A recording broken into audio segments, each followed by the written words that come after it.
Hey everyone, so today I'm going to discuss with you the solution to this problem.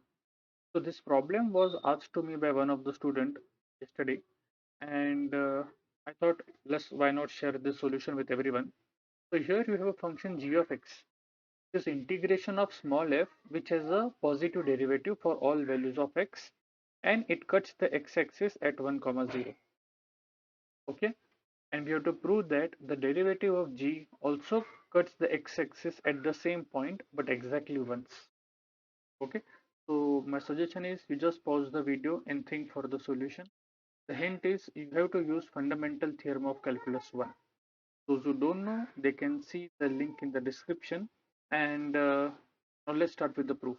It is given to us that the function g of x is integration 0 to x f of t dt, right? Now if I take derivative on both sides, then this is what I get.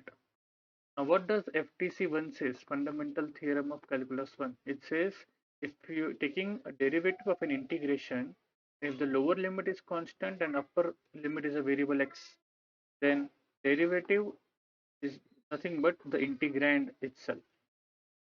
Okay, this is what the FTC says. So this implies what is g dash of 1? It is f of 1. What is f of 1? 0. So therefore g dash cuts the x-axis at x equal to 1, right? Now we have to prove that it cuts exactly once. That's what it remains to prove. Okay. Now if you observe the fact, we have not used the fact that f dash has positive sign for all values of x. Now what does this implies? If the derivative is positive, that means your function is increasing.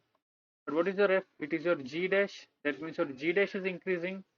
So whenever you try to draw the graph of g dash, we know that g dash of 1 is 0.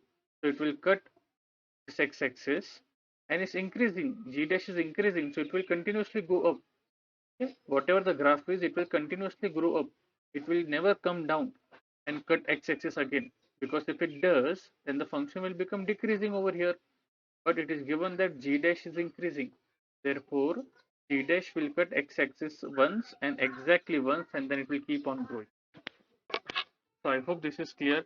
If you have any other doubt, then do ask me in the comment section. Thank you.